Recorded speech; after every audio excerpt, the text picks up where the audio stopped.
Welcome to the Mad Singers Management Podcast from madsingers.com, where entrepreneurs and business managers learn and share. If you like the show, don't forget to leave a review. Hello and welcome to this next episode of the Mad Singers Management Podcast. Today I am joined by Anna, and Anna is, like myself, a management addict. So Anna, for all of those who don't know you, do you want to do a quick presentation of yourself and who you are? Yeah, sure. Thanks, Mad. So my name is Anna Shcherbyna, and I am definitely a management addict. I'm actually currently helping to run 3 businesses. One is my own. I have a recruitment business where I help online entrepreneurs bring on the top talent. And I've been running that for about a year and a half. I also help operate 2 other businesses that are in the service industry and do specifically operations and management for them. So that's me. Excellent. That sounds good.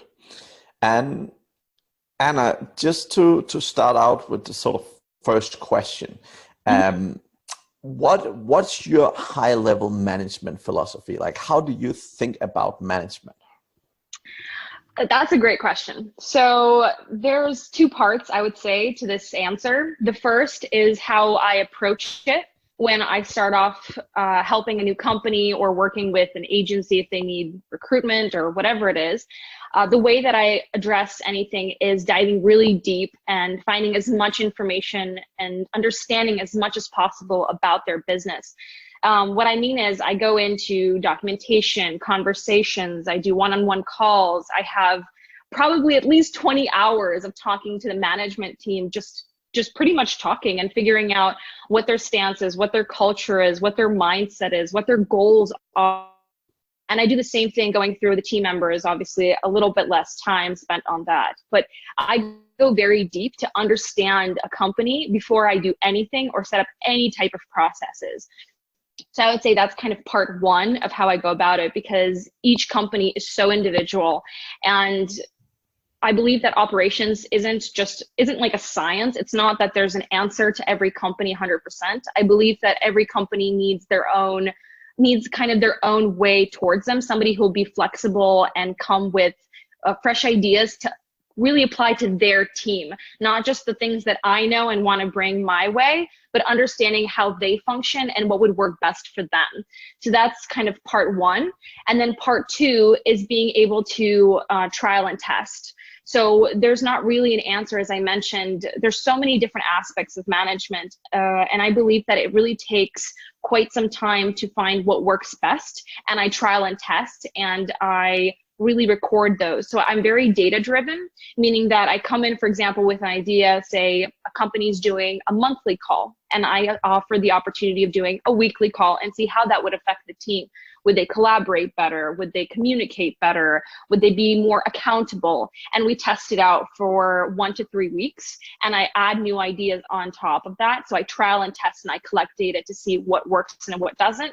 And I apply this to accountability, to communication, to deliverables, KPIs, software being used. So pretty much any aspect of the business, planning, Q quarterly planning as well. I apply that in different areas, and I trial and test for every single company that I work with. Yeah, that makes total sense. I mean, that's I would say from my experience as well, that totally resonates, right? Because again, particularly the cultural aspect, like every company is so different culturally, right? And it's it's always a very unique experience, and that's also why not every recipe works everywhere, because companies are so different, right? And that's where experience is really key, right? Yeah, I think that's one of the biggest differences actually between just a project manager and like a head of operations, where a project manager is brought on to just assist with talking to different people, but really just they go in and they just do what needs to be done to connect people, but there's already a system in place. Where the operations manager comes in, and it's a lot of strategy work actually that I don't think many companies realize. They believe this CEO or the leader is the one doing the strategy, but a lot of the times the operations is actually doing a lot of the strategy for the team and how they should be working and how results need to be actually achieved. And I don't think that a lot of people and entrepreneurs realize that. Yep, totally agree with that one. Totally agree. So what do you find most pleasurable or enjoyable about managing people and working in management? To be completely honest, seeing people grow. So I have a system that can be a little bit tough, to be completely honest, especially on companies that haven't worked with me before, or even in my own, I've done the same. From the very beginning, from the very first weeks, I push people into the water. It sounds a little bit maybe harsh, but I want to see people swim and I want to see them under pressure. And a lot of the times, I believe entrepreneurs, they see people under pressure and their employees under pressure only when the situation comes up. And by that time, it can be really too late. So they get into a very chaotic situation and they only then realize, oh no, their employees are not managing it well. So I like to do that from the very beginning because starting a new job is always stressful. And by pushing people into the water very quickly and putting them on, kind of creating stressful situations for them where they need to bring initiative, where they need to bring ideas to the table, where they need to present more or achieve certain KPIs that they didn't really have to do this before, watching them grow through that, going through these growing pains, literally, is quite a beautiful experience. Again, I might seem a bit harsh, but I've seen companies that I've pushed and that have really overcome so many challenges, and the employees are happy for it because they feel like they were pushed in the beginning.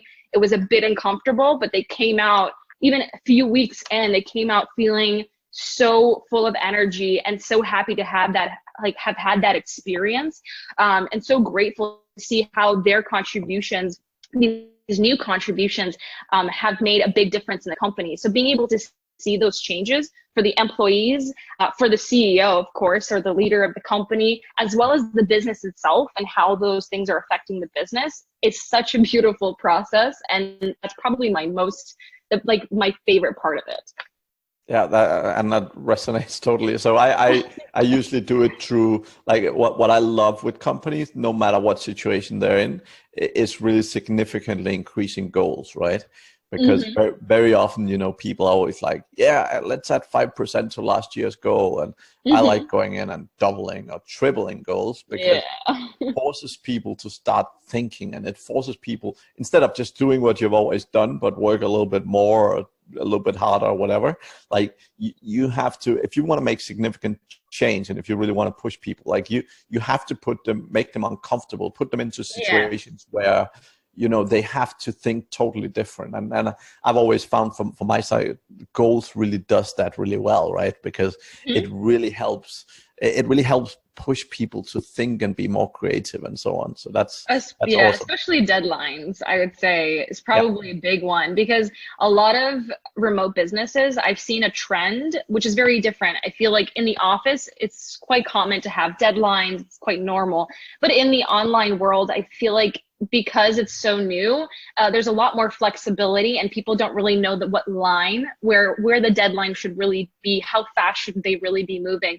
But when you start setting deadlines, and especially making them seem even to some extent unreasonable at first, people get quite riled up. Like, how is something I'm supposed to do in 2 weeks supposed to happen in 3 days? And giving them that opportunity to do that in 3 days and say, well, that's the situation that we are in. That's the way that we have to do it. Are you up for the challenge? And all of a sudden, they figure out a way to do it in 3 days, if given the opportunity. Amazing. Yeah, totally agree. Now, what's the biggest challenge from a management standpoint that you have overcome in your career so far? I would probably say, for me, time management. And I want to say that it's actually even a bit embarrassing. I'm very upfront about this. I'm very good at managing other people's time. And that's something I've grown into, being able to help with accountability, setting deadlines.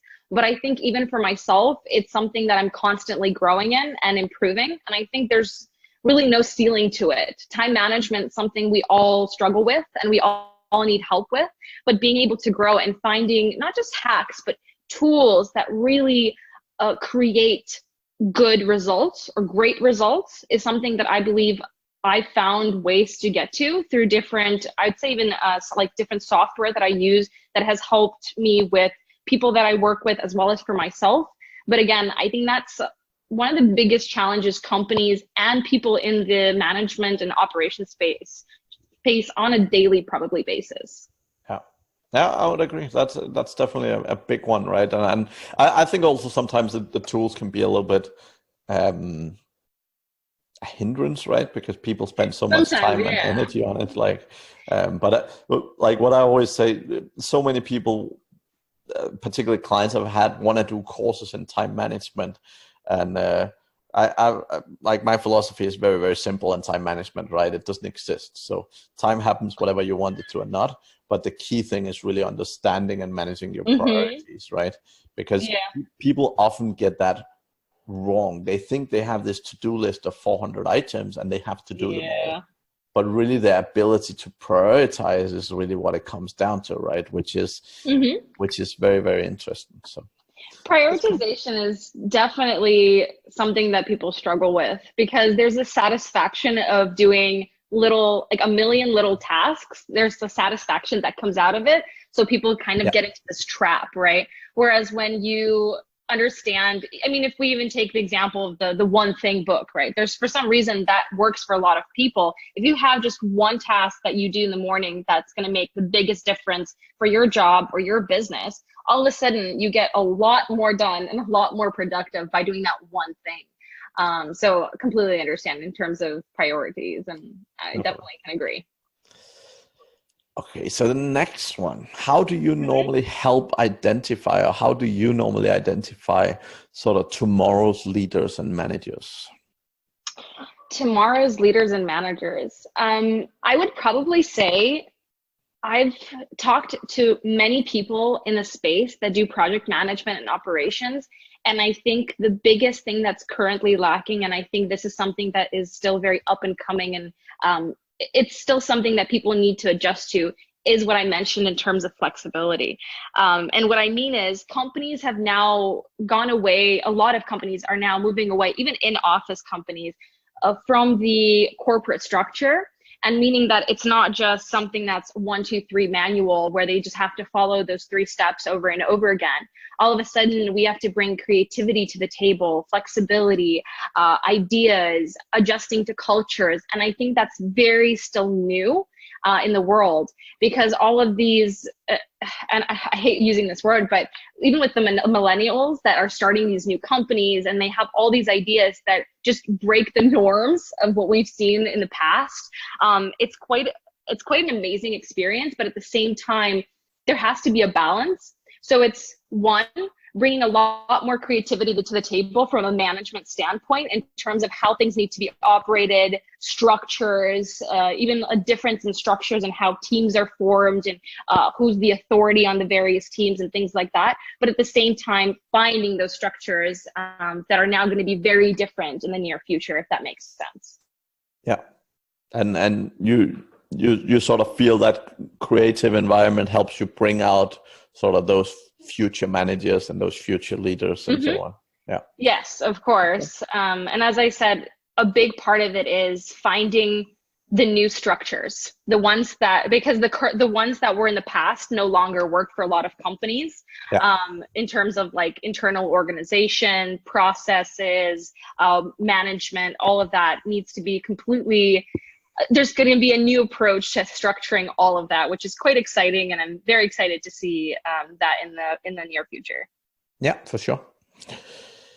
Now, what are you doing to get like managers, so people who report to you and so on, what are you doing to get them to perform as people managers, perform well as people managers, right?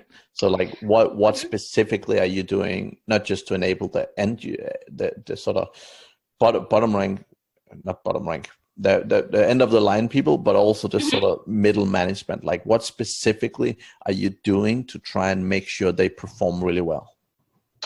I'd say two things that work very well. And as I mentioned previously, balance is so important. Now, what I mean by balance is from one side, having a structure and KPIs, so them having a set structure. But one of the things that I apply is making sure that they are involved in creating those KPIs and deadlines, because since they are working with various people, they are working in some of the day-to-day, they have an understanding better sometimes than I do in terms of some of the deadlines. So we sit down and we have a conversation regarding, okay, what's a reasonable timeline that it needs to be done? When they agree to that, that means that they are keeping their own deadlines. It's not just me saying to them, like, you need to do it by this amount of time, but because they are setting those deadlines, they're taking ownership for that, meaning they can't really go back on the words that they have already agreed to. So that's one, working with them on KPIs and time management, but at the same time, giving them enough space to perform. So I strictly work with people that have that independence and accountability, like self-drive, so to speak. And of course, there's a lot of different types of companies and employees out there, and some prefer ones that they can talk to on a daily basis and check-ins and all of that. But I prefer working with people that I can give them a task, we've set a deadline, we've set a strategy, and they're able to implement that. And we do check-ins, of course, but I give them enough space for them to perform, if that makes sense, because that creates a certain amount of trust. And that way they have enough time, energy, creativity to perform what they want to be able to do. I hope that makes sense. Yeah, that makes a ton of sense. Yeah, that sounds good. And what, so from your management style specifically, what do you find most unique about your management style compared to the other people you see around? Like what's most unique about Anna's way of doing things? That's a great question. Let's see, in terms of unique style. Well, I mentioned one, that I throw people in the water. I think that's very unique. That's one. And I think it's very different because a lot of companies wait around a few months before testing somebody, where I like to see that. I like to see them in their full strength in the very first few weeks to know if they're going to be fit for the company or not. But the second thing I would say is clarity. I feel that especially working with the Americas, Europeans, there's sometimes a lack in clarity. People don't like difficult conversations, try to avoid certain issues until the very end. For example, they might not bring up a certain hard conversation and they rather fire a person or just avoid or do it themselves, for example. One of the things that I believe I'm quite different in when it comes to management is how much I push for clarity. I mean, daily basis, weekly basis, monthly basis, I push, because, and I make sure that employees push back as well.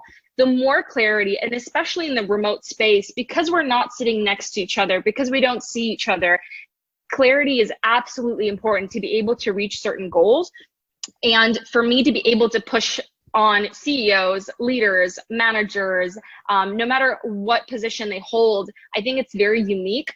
And I think that it gets things done, because if there is an issue at hand and someone's not performing, whether that's myself, and I'm very honest about that, if something's not working and that needs to be addressed, or it's even the CEO, I push on that. For example, if I'm working with a company and I'm very straight about the fact that this is not working, whether it's their style of managing people, whether it's their accountability, certain tasks, or a certain structure in place, I make sure that's very known without feelings. I feel a lot of the times people get quite emotional. So I try to be very data driven, again, in terms of certain,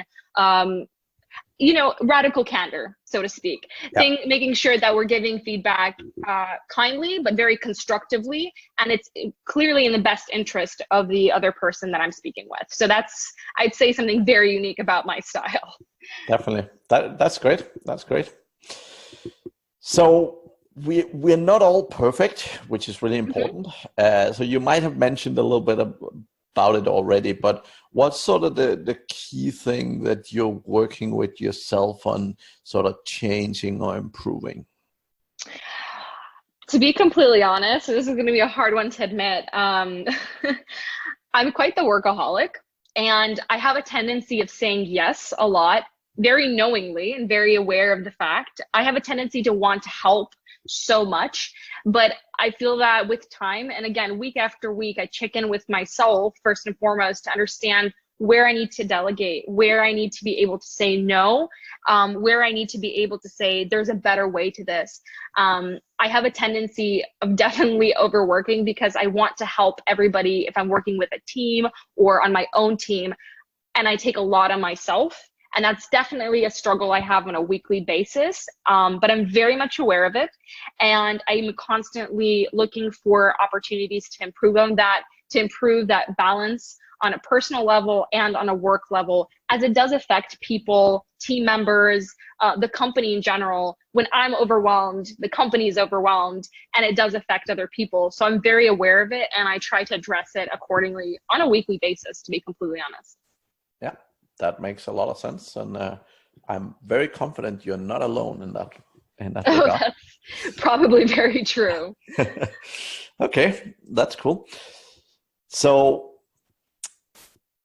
what do you currently see as the biggest risk? So now I know you don't just work with one company, but multiple. But what sort of, for your own company's point of view, what do you currently view as your biggest risk, and how are you trying to mitigate that?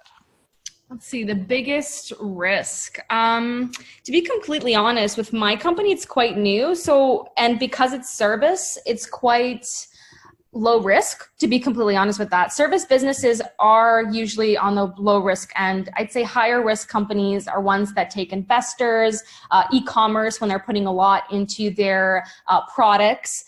So putting a lot or taking out loans. But with my team currently, I'd say we're very low risk for companies that I'm working with and helping with certain operations. Again, the risks come from, I'd say a big example of that would be if you're putting a huge investment in your team. That's definitely an example of a company that I've worked with where they put a huge investment in their team, and it was a very mutual decision. But at the same time, that means that you're taking away from the profit of the company, and that could actually that could cut into your revenue, into your profits, and that's a big issue. But that risk is very necessary if you want to scale your business. And that's something I've seen with a lot of companies. The CEO would take a lot of responsibilities on themselves, work 60, 80 hours a week to make ends meet. And they think that's the best way to go because they want to make the most amount of revenue or profit. But the issue is sometimes you have to put in and take the risk to grow your team because those people will take your business to the next level. And I've seen when companies have done that, when they've invested in their business in that way and taken that financial risk, they've definitely benefited from it on a very high level. So I'd say that's definitely a big one. Yeah, and I think that there's so many good, or let's call it bad, examples of people who tend to do the 60, 80-hour weeks, and you know they never really get anywhere. I'd say actually probably our dear friend Elon Musk is probably one of the few examples of people who just literally burn through their hours and work while also hiring an amazing team around them, right? But I think majority of particular entrepreneurs that I've worked with, like the second they start building the team, that's building a good team, that's really the time when they start grow and scale, right? Because exactly. I mean, people is the solution in most cases, right? Yes, but I think delegation is such a hard thing to learn. And this is coming from, like, I do operations on a daily basis, and I've been doing it for about 7-8 years now. And even to this day, delegation is something that I have to be very, very conscious about and very, like, continuously delegate. I tell this to myself, I tell this to other people, but delegation is so important. But as a business owner, it's very hard because your business is your baby to some extent. It's either your passion or it's either what supports your family or supports your lifestyle. And being able to let go of certain very high level responsibilities is a big risk to take. So being able to delegate and take that first jump, so to speak, and trust other people with something that's quite sacred or quite important to you is, I think, a very hard step to do. And once you get across that line, it's completely like changing your business. It's going to turn it around, and it's definitely going to get you to the next level. Yeah, life changing for sure, right? And it's always tough. I think very much it's about a personality perspective as well. So different individuals with different personalities view it very differently, right? And like it's definitely in my consulting and coaching, it's definitely the number one thing that I spent the most time on is around delegation, because that's where, particularly in the tech space, where a ton of these very detail-oriented people really struggle to let go, right? So that is probably the biggest one for sure. Yeah. So that jumps straight into the next question, which is delegation. What's your process and what's your advice for people? I would personally say the way that I have done it in the past and continue to do is find the software for like management software that works the best to be able to properly track things. Make sure that it's the system that creates the deadlines, so to speak. So it's not a human being constantly nagging or telling this is how it's supposed to be. But when the system tells you, people begin to trust the system, and it's easier to follow the system. They don't have to interact with somebody regarding the time frame or when they're supposed to be doing or what they're supposed to be doing. So anything regarding accountability, prioritization, all of that can be done in a system. And when that happens, delegation becomes a lot easier, because as an owner, as a manager, you're able to see what's happening on a daily basis, because your employees are interacting with the system. So it creates a bit of, it's a lot easier to trust people when you see what's going on, when you have that really in front of you, and you're all sharing, whether somebody uses Trello, Asana. I personally absolutely love Notion. I've fallen in love with it. I do all my systems there, but it's so easy to interact with and keep people accountable and delegate accordingly. So when a new tasks come up, I just need to assign it to a person, describe the task, and send it across. And so it skips a lot of communication, getting on meetings for every single task. You just save so much time, and things get to work a lot easier. So that's probably my biggest one for sure. Yeah, that what I always tell people is the same, right? The system often doesn't matter that much. What matters is that everyone use it. And like I've seen companies I've gone into where people have used 2 or even 3 different, like some people prefer Asana and some people prefer Trello, and like different departments using different systems, and that's a total no-no, right? Yeah, so, that's a mess. Whatever you do, you pick one system, you make it company-wide, and you make sure people use it, right? The biggest downfall I see with those systems is that some people aren't fans of it and therefore get away with not using it. But you have to, when you pick a system for the company, you really have to force it in play. And when people get used to it, it's a lot easier. But initially, if you haven't been using it, it can definitely take some time and effort to get it in, right? I'd say that a great point to that is I've definitely experienced that struggle with companies that they would pick a system, they try to enforce it, but people are so uncomfortable with it, or it's so time consuming, they just kind of they ignore the system, they push back, they're very uncomfortable. And I think listening, and this is the reason why I conduct a lot of calls and have a lot of conversations before I create anything for anyone, is I try to understand what type of culture. So for example, if I'm working with a creative team, something like Zoho will really not work. They're creative. They want to be able to play. The project management system should be something that's versatile and playful and where they can connect. So it's less, for me personally, in my experience, I found what really helps is understanding the culture and team, and then being able to pick a system for that team that they'll be able to adjust quicker. And I've seen that it works very well. So for example, with Notion, it's pretty much a blank page. So when I was creating it, for example, for a creative team, it was so easily accepted into the entire team that everybody was very they were very surprised because in previous years when other heads of operations and managers would come in, they'd put in their own system rather than analyzing the team and trying to figure out what would work best. So when that system came in, there was such a big surprise because it was fun. For the first time, a system was actually fun and people wanted to interact with it. So getting them to do that on a daily basis, on a weekly basis, was quite actually easy to do. And that's why I say that operations is it's not a science. You need to understand a team before applying anything. But that's definitely a recommendation. I've worked with quite a few teams in my own, and with every company, I try to really find the right approach, and that's worked out pretty well. So. Excellent. That sounds good. Yeah, and I mean, I've used Trello for a very long time, and I've used it specifically because it's a fair mix between lists and visuality. So I've found like Asana, which I personally like, I found with creative people and stuff is not very good because it's very list based, right? Whereas I found Trello was much more straightforward and it's easy to get into, right? But yeah, I mean, a lot of my clients actually use Monday. I'm not sure if you've used that. I'm familiar with literally probably every project management system out there.